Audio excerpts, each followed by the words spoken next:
Halo teman-teman literasi, halo, kembali lagi dengan video tutorial 4 instruksi literasi. Pada bagian video kali ini, teman-teman akan belajar mengenai tentang bagaimana teman-teman mencari informasi dengan efektif sehingga bisa memenuhi kebutuhan informasi kalian semua loh. Pada modul keempat video tutorial instruksi literasi informasi, kita akan membahas etika penggunaan informasi. Simak sampai selesai ya teman-teman. Nah, menurut Reitz pada tahun 2004, etika informasi adalah cabang etika yang terpusat pada hubungan antara penciptaan, pengorganisasian, pemencaran, dan penggunaan informasi, serta standar etis dan kode moral yang mengatur perilaku manusia di masyarakat. Nah, kita sebagai mahasiswa pasti tahu kan plagiarisme. Pengertian plagiarisme menurut para ahli adalah penjiplakan suatu ide atau karya. Sesuatu disebut plagiat ketika ide atau karya tersebut dibuat ulang dan diakui sebagai ide atau karya orang lain. Orang yang melakukan plagiarisme itu disebut plagiator, teman-teman. Nah, plagiarisme itu termasuk dalam pelanggaran berat di lingkup perguruan tinggi, termasuk dalam pelanggaran akademik. Telah diatur dalam Peraturan Akademik Bidang Pendidikan Program Sarjana Undip tahun 2020 pasal 61 ayat 3. Nah, kalian tahu nggak kalau plagiarisme itu diatur dalam undang-undang juga loh. Salah satunya Undang-Undang Nomor 20 tahun 2003 tentang Sistem Pendidikan, sanksi yang terdapat dalam pidana Undang-Undang Nomor 20 tahun 2003 tentang Sistem Pendidikan Nasional yang diterapkan terhadap mahasiswa yang melakukan plagiarisme. Sanksi tersebut diatur dalam pasal 70 JO. Nah, ini bentuk-bentuk menurut Suliesto, bentuk plagiarisme dibagi menjadi 4. Plagiarisme kata demi kata maksudnya adalah ketika autor memakai atau mengambil kalimat autor yang lainnya sama persis tanpa mencantumkan sumbernya. Lalu plagiarisme sumber. Plagiarisme sumber adalah ketika penulis menggunakan gagasan orang lain tanpa memberikan pengakuan yang cukup dan tanpa menyebutkan sumbernya secara jelas. Plagiarisme kepengarangan. Penulis mengakui sebagai pengarang karya tulis dari karya orang lain. Nah, terus yang keempat ada self plagiarism, yakni melakukan tindakan plagiat terhadap karya tulis sendiri. Misalnya saja seseorang menulis suatu karya ilmiah dan kemudian dicetak menjadi 2, masing-masing diberikan kepada 2 institusi yang berbeda. Nah, berikut ada beberapa undang-undang yang mengatur tentang plagiarisme, teman-teman. Nih, ada yang mengacu pada Perak Undip pasal 62 ayat 2, sanksi yang didapat apabila melakukan plagiarisme, yaitu teman-teman. Jadi bagi mahasiswa akan mendapatkan sanksi dicabutnya status mahasiswanya secara permanen atau bisa dikatakan DO. Lalu bagi alumni akan didapatkan sanksi pencabutan ijazah, transkrip nilai, dan SKSPI serta kehilangan hak untuk studi di Undip. Lalu bagi yang mengutip kalimat atau kata-kata orang lain tanpa mencantumkan atau menggunakan tanda kutip dan tidak menyebutkan identitas sumbernya.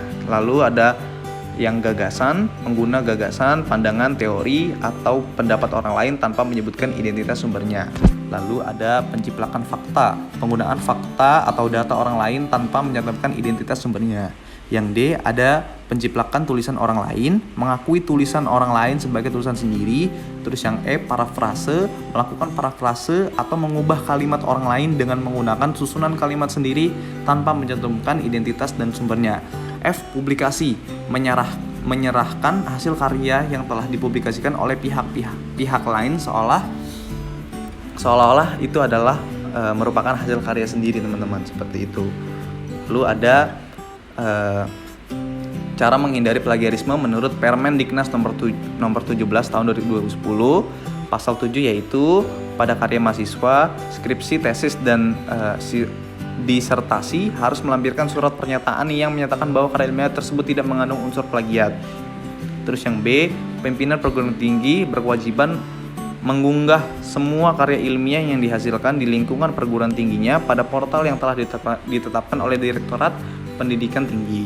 C. Mengadakan sosialisasi terkait Undang-Undang Hak Cipta Nomor 19 Tahun 2002, Permendiknas Nomor 17 Tahun 2010, Perak Undip Pasal 61 Ayat 3 dan Pasal 62 Ayat 2 kepada seluruh warga akademis.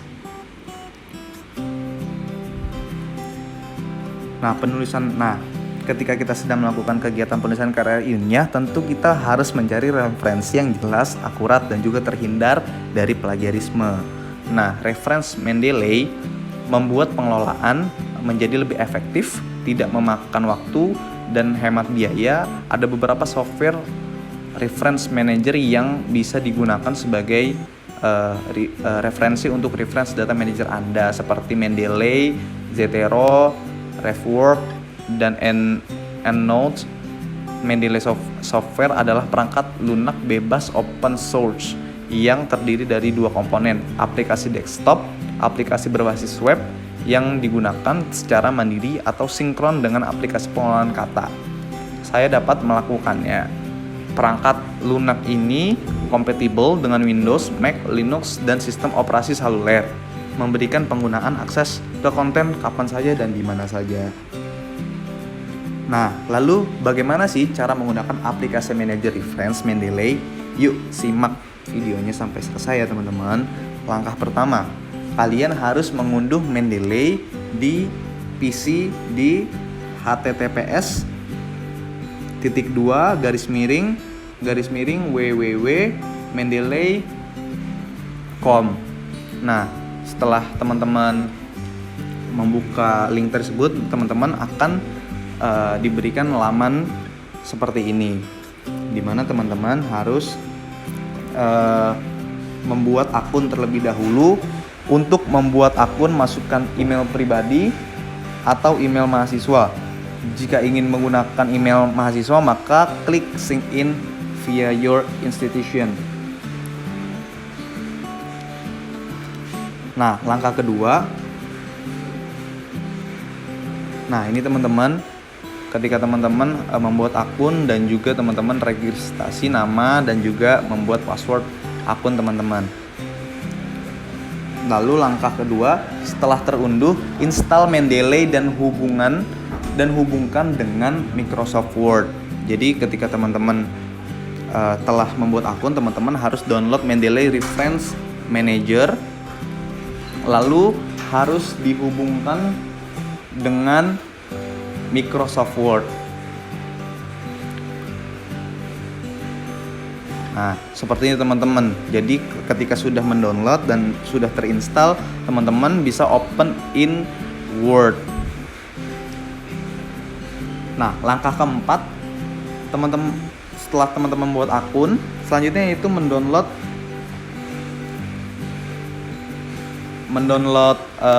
Reference Manager. Setelah mendownload, langsung dihubungkan ke Microsoft Word. Langkah kelima, langkah selanjutnya dalam mengoperasikan Mendeley Reference Manager adalah membuat database atau juga bisa mengimpornya menggunakan web importer. Dengan adanya database akan mempermudah dalam mengelola sumber informasi sekaligus mempermudah proses citasi dan membuat bibliografi secara otomatis.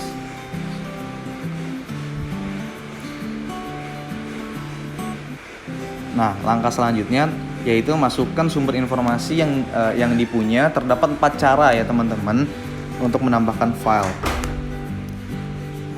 Secara manual dengan mengisi beberapa data, mengimport file, serta melakukan drag and drop file. Tapi cara termudah yaitu melakukan drop file. Pertama buka file atau folder yang berisi artikel jurnal yang telah di-download, kemudian pilih yang ingin dimasukkan ke Mendeley, tarik dan arahkan ke Mendeley Manager, dan artikel jurnal database sudah tersimpan dalam database Mendeley. Tampilannya kira-kira seperti ini teman-teman. Mendeley reference nanti ada di menu reference ya teman-teman. Kira-kira ketika Mendeley sudah operasikan dan dihubungkan dengan Microsoft Word, maka tampilannya akan seperti ini teman-teman. Nah, ini koleksi untuk menambahkan referensi dan citasi teman-teman. Nah, ini cara-cara yang tadi saya sebutkan ya teman-teman, dengan drop file atau drag on drop file. Nah, ketika sudah melakukan cara-cara tersebut, hasilnya akan seperti ini teman-teman. Ini file yang saya punya ya, potensi wisata perkebunan tembakau untuk sebagai referensi ya teman-teman. Nah, sekiranya seperti itu penjelasan teman-teman. Gimana? Mudah bukan? Yuk belajar. Sampai jumpa di video selanjutnya teman-teman. Terima kasih.